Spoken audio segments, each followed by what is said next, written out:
Hey guys, if you like what you're seeing, be sure to click below to subscribe and share.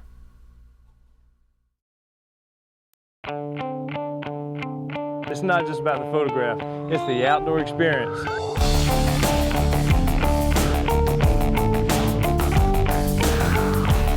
Keep in mind everything that you need to know about photography. F-stop, shutter speed, lens selection. Nice photo. I've got beautiful light now. Oh my God.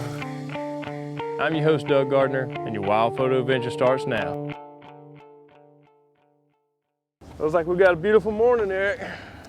Yep, this is the best one yet. Let's do it. Late spring in the Lowcountry of South Carolina. This is one of my favorite times of the year to photograph and one of my favorite places. We're in the middle of Charleston Harbor. As you can see, we've got historical Charleston, South Carolina as our backdrop. I'm here with my good buddy Eric Horan with Lowcountry Wildlife Photo Safaris, and today we're going to be photographing nesting seabirds on Crab Bank here in the middle of the harbor. I'm your host, Doug Gardner, and your wild photo adventure starts now.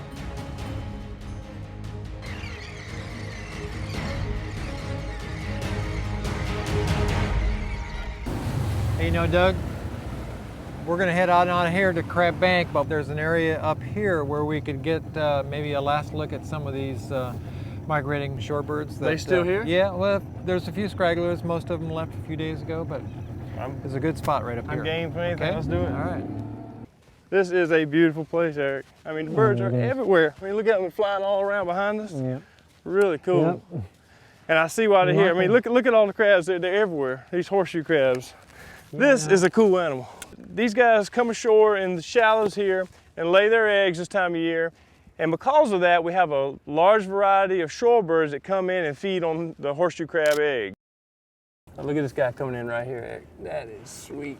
Doug, we got Dunlin and semi-palmated sandpipers just feeding up on these horseshoe crab eggs. I see that. They're thick, aren't they? They are. I tell you, these are tricky little birds to photograph though, because I mean they move so doggone fast. They do. These little guys are scampering all over the place. It's kind of difficult to get sharp focus on these things. I mean, they're just non-stop. I'm doing a little bit of manual focusing and just trying to follow focus best I can, you know, and when I follow focus, I don't really look at anything else in the scene but the bird's eye, the catch light in the bird's eye. Exactly. And that's all I'm concerned about getting in sharp focus is that catch light in the eye. Right. And I'm trying to wait till the birds actually turn into the light so I can pick up on that catch light. You don't want a shot of the bird with his head turned away in full shade and the rest of the birds in full sun. Right, in this case we have the sun coming in from over here on the left, so you're kind of waiting for the birds to look into the sun. Right. Yeah. But I'm also experimenting with a little bit of autofocus, and the best thing I can recommend for autofocus in a situation like this is using a center point autofocus and keeping that sensor on the bird's head and just try to follow him the best you can. And I'm trying to choose a bird that'll give me a loose composition. I can come back and kind of crop the picture into the composition that I want. Right. You know, that's just one technique that I do use from time to time.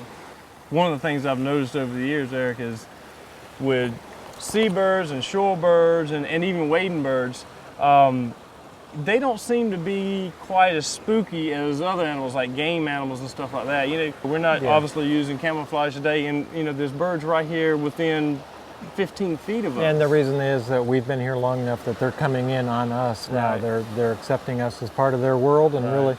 And you know, another thing is too, Doug, I think, is with shorebirds, we're coming where they really want to be. Right. I mean, they are feeding. They're here because it's food rich. Right.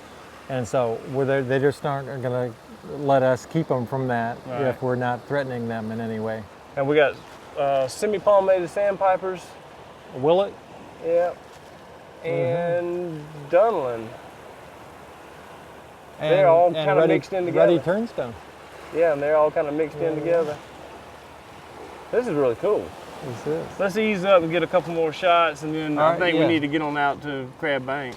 I think you're right. The light's coming up hard. All right, let's do it. Okay.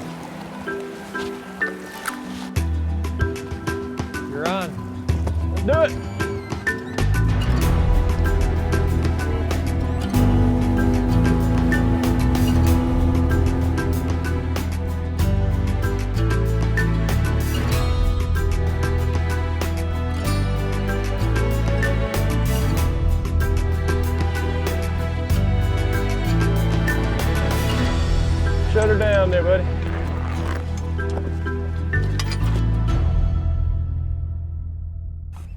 get our gear and get to it. All right, Doug, I'm really glad you finally got a chance to join me down here in Charleston. This is a great place to photograph. I'm psyched really about is. this. I mean, the birds flying around all over the place. I've never seen this many, you know, shorebird seabirds in one spot. That's pretty cool. Here is probably the easiest place in the state that we have to access seeing all their behavior when they're nesting. You know, a lot of the rookeries that you go to, they're either high up and concealed, or they're on the weather side of the island, and you just can't get any kind of approach. I mean, this rookery is all, as you can see, it's kind of segregated, and the pelicans have their spot, and we're on the tern colony right now. We've got the royal terns and the sandwich terns here, and we're in a position with the light and everything that we really have a good place, a vantage point to shoot all these birds bringing food in. Here's one right in front of us now, a bird that's just brought food in, and look at that, he's offering it to the chick. That is really cool. You know, this is a great place for birds in flight too. Or on your left, back here on your left, the skimmers are coming in. All right. Look at that, look at that. That's beautiful. Look at that bird, it's got 2 fish in his mouth. How does that happen? Now you tell me how he does that. I mean, seriously, were big. How do you catch 2 fish with 1 bill? I have no idea. That's amazing. Like all the seabird rookeries in South Carolina, it is illegal to get out on the island. You have to be below the low tide mark. Right, so you have to know where as the tide goes out, where the low tide mark is going to stop. That's and you right. can't be any closer to the island than that. That's right. And so we're standing in the water here, and we know that the low tide mark is right here, so we should be good. That's right. Even though the no trespassing sign is 20 yards over there, you can't even go up to that. Most time it's a high tide mark that you can't, go above. But in this case, because of the nesting birds, it's a low tide mark. And DNR will come check you on this. So listen to the rules, understand the rules, and if you go into an area you've never been before, check with DNR or your local natural resources department and make sure you know the rules, because like you said, anywhere that you have nesting birds, they're going to be some altered rules during that nesting season. Right, and rightfully so. I mean, these birds are very sensitive to people and commotion, and so we don't want to disturb them and move them off the nest or change their behavior at all. Eric, look, there's a herring gull. It looks like he's eating an egg. Oh yeah. I think the herring gulls are probably the biggest predator out here for these birds. He is eating an egg. Yeah, and look out, they're ganging up on him now, Doug. Look at that. That is cool. These black skimmers are going after him. Yeah, and you see how those skimmers are really hunkered down on those eggs, and they're laying really low. If they get up for a second, those herring gulls are in there and grabbing eggs. That right there is the best reason why we shouldn't put any kind of pressure on on this island, because if we cause those birds to leave, that herring gull is sitting there waiting to dive in on the eggs. And also the laughing gulls will eat predate the eggs too. Now, I'm shooting a straight 500 this morning. And right now, we're plenty close, even with a 500, but some of the smaller chicks, I want to get a little bit closer. So I quite often use a 1.4 by converter to, close that distance and get a nice tight image of these cute little fuzzballs is all they are right now. In that 1.4 by converter, years ago when the converters, the 1.4 and the 1.6 and the 2 by converters came out, really, quite honestly, I didn't feel like the quality was as good as it should have been, and I wouldn't use it unless it was absolutely necessary. Now I commonly shoot with a 1.4 by converter and even stack a 1.4 by and a 2 by converter in some situations.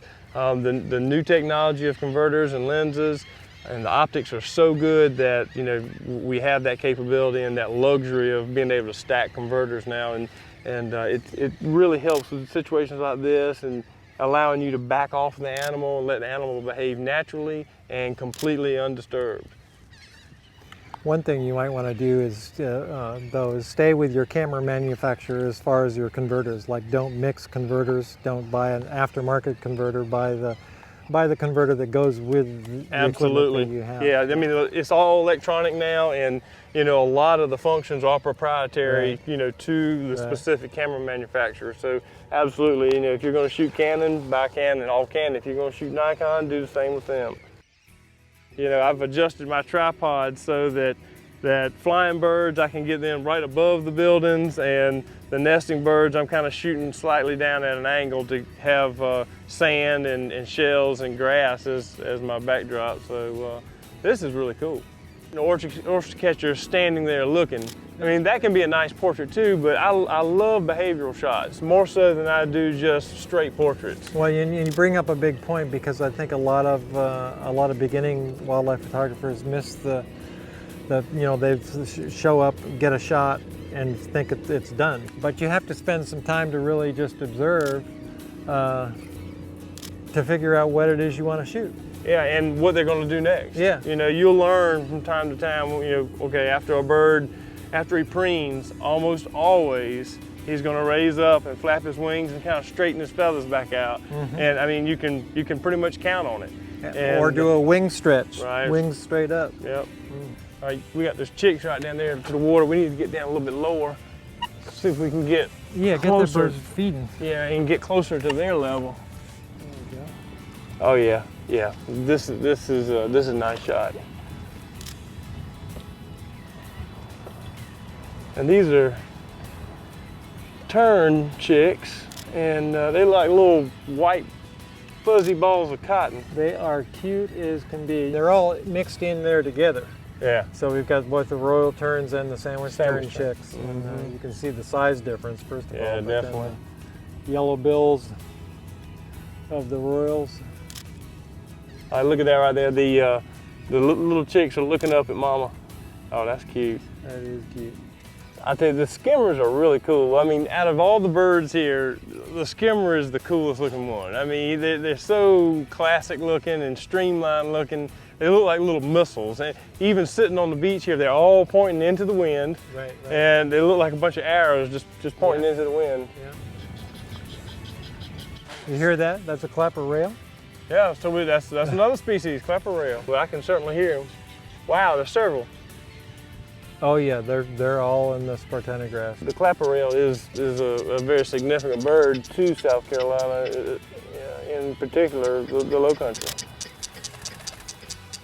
Well, so we're talking about white balance, and it is true if you're shooting raw files, it's not critical your white balance, but you do want to get your white balance as close to correct for the light source that you're shooting in. Right. I push learning to use your camera manually. Focus manual, expose manual. Then if you want to use, you know, auto modes after that, you can go for it. But auto modes cannot handle every situation. But this is an instant gratification type of world now, Doug. Absolutely, People absolutely. want what they want and they want it, and it is a lot quicker in a lot of instances to shoot now in an auto mode. But you're right; it's a great way to learn photography. Is shooting manual, Right. having full control, and because you have to learn when we were shooting slide film, you had to be within a third of a stop. Right.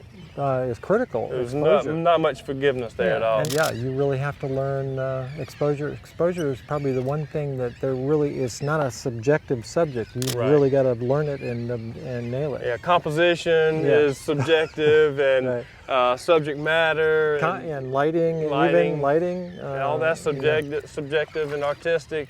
But you're right, exposure, you got to have nail that. We got pelicans bringing in nesting material. Look at that. Oh, that's beautiful. And then there's several up high coming in. Yeah. Look at they're gliding like a kite. They got their feet down. Oh, they got their feet down. They only do that when they come from high altitude, so That is cool. that is cool. So now those pelicans are already sitting on nests, but they're still bringing in nesting material. So I guess that's just some maintenance, house maintenance. That's right. It's a honey-do list. I know all about that. So the way I'm getting my base exposure this morning is because of the angle of the sun, the water is absolutely a beautiful shade of blue, and the marsh grass is a very lush green. And either one of them, doesn't matter which one, because I checked both of them have the exact same tonality. So what I'm doing is I'm metering the blue water, and I'm adjusting my meter until it says 0. And then and basically what that's saying is the meter and I are both agreeing that that water is neutral gray. So that is what I call a base exposure.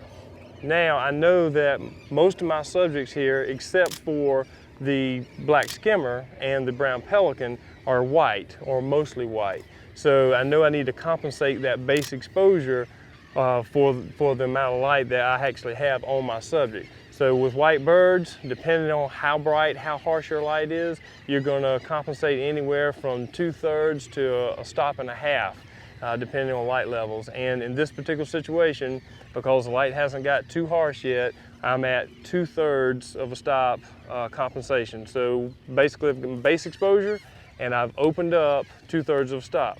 Now if I was focusing on one of these large pelican chicks, which is a large subject and it is almost pure white, I like to spot meter a lot. So I put my spot meter right on that bird and I adjust my meter till it says 0. Now, a camera's meter is always trying to make your subject neutral gray. Well, that bird is not neutral gray. He's brighter than neutral gray, so you want to add light and bring him back to the tonality that he really is. But you got to be careful, because you don't want, if you go too bright, you're going to blow out the whites and there'll be no detail. And you know, I always err a little bit on the dark side of my exposures, because there's some forgiveness there. I can add a little bit of exposure in post production and get those whites back.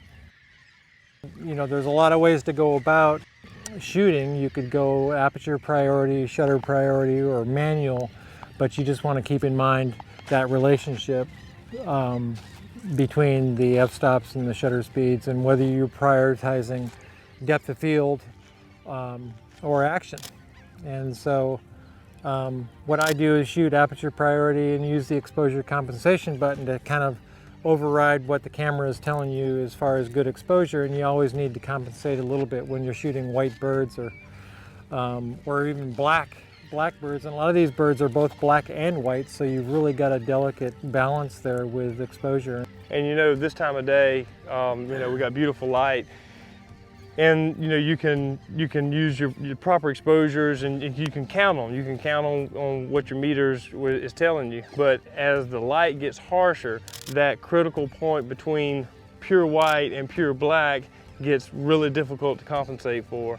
And so, you know, early, you know, it's a little bit easier. When it gets bright and harsh and contrasty, you know, it becomes really difficult to get a good exposure on both the black areas and the white areas of the bird. You know, if you're exposing for the white, then the black is going to be really black and clogged up and very little detail. And vice versa, if you were exposing for a black bird, you know, the white areas are going to be blown out completely. That's the whole reason that photographers choose to shoot in that golden light, you know, the first couple hours of the morning. And, you know, we're getting close to that borderline right now. So we probably got another hour worth of shooting, and it's going to get way too contrasty on this shell bank and this bright sand. People a lot of times ask me a couple of things, other things about setting up their cameras. They ask me about autofocus points, because they're having trouble, their camera's having trouble finding focus and keeping focus. And you know, with Canon, it has a single point, and Right. then it has a single point expansion, they call Right. it. And what that does is choose the center point as your priority point. And then there's 4 points surrounding that are kind of like insurance. So if you lose your subject off that center point, one of those 4 points around will grab it and hold it. And that's perfect for birds in flight. That's perfect. If you drift off of center of your Right. priority, those other 4 will grab it and hold it. But what you don't want is the multi-point. Right. You know, where the camera is trying to decide from 21 points Or 45. Or 45. Yeah. What's most important. Right. Because the camera is going back and forth trying to find all that. And in the meantime, the bird's gone. you know, my eyes are not as good as they were even a year ago. Yeah. And so I am starting to use autofocus, you know, a good bit now, especially on birds in flight. Right. You know, other than birds in flight, I still feel pretty confident with my eyes and doing it manually. Sure. And I just feel more comfortable with it. You know, it's what I know, it's what I've always done. But you know, you're gonna have to teach this old dog new tricks, because it's you would think autofocus would be an automatic, easy thing to do, but it's not. I mean, you have to learn how to use autofocus. Well, and you do specifically to your camera and the way you work, and just have to get comfortable with it. Right. But you know, this is a great place to shoot, and one of my favorite places to shoot the seabird rookery. But you know, there's a couple other places right around here I want to show you. And before we head out, I know we have to head out tomorrow, so why don't we pack it up and go to another area? It's not that far. What do you say? Let's do it. Right up here to the left now, we're going to have a situation or a chance to get a bunch of shorebirds who are up on this high bank feeding. I'm going to put you right up there. All right, Eric, go ahead. Push on in, push on in.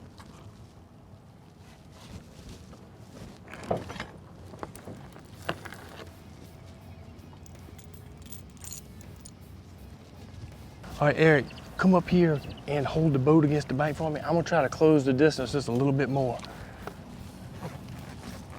This is pluff mud. If you've never dealt with this before, go ahead. Some places can get really, some places it can get really, really soft to the point that you go up to your armpits. I'm trying to use my shins to distribute my body weight, because if I stand on my feet, I am going down.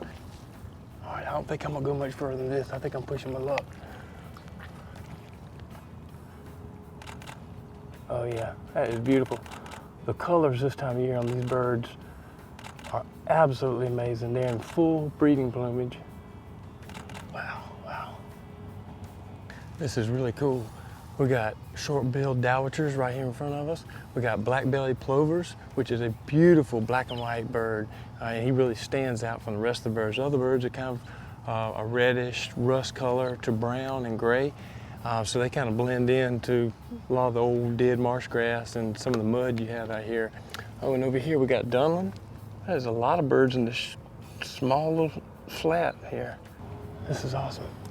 And what we're actually witnessing here is the basis of the food chain. This pluff mud and all the crustaceans and everything that are in here, that's what these birds are here feeding on. This is really cool. This is a nice situation because the birds are actually letting us get pretty close to them. They're pretty tolerant right now. And I see no signs of stress in these birds whatsoever.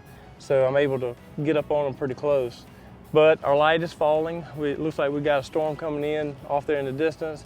But I'm shooting 5.6 as my aperture because I want to intentionally blur the background and make my subject pop out of the frame. And my shutter speed right now is 1/1200th of a second. All right, this is really nice. Some of the birds are starting to move off now. I tell you what, we need to get out of here, Eric. That storm is coming.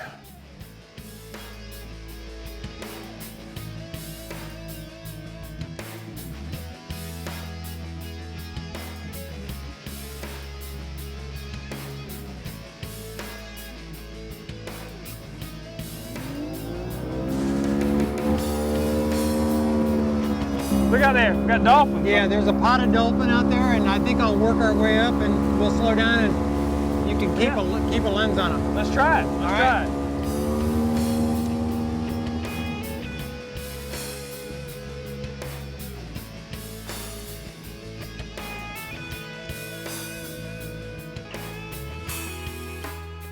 Unfortunately, that's all the time we have for today. I hope you've enjoyed today's show as much as we have. I'd like to give my buddy Eric Horan of Lowcountry Wildlife Photo Safaris a big thank you for taking time to share with us the wonderful Lowcountry of South Carolina. More information about this show is available online. And remember, it's not just about the photograph, it's the outdoor experience. I'm Doug Gardner for Wild Photo Adventure. All right, here we go. Lowcountry in South Carolina. There's no, we're gonna meet up with my good buddy Eric Horan of Lowcountry Wild. Stay tuned.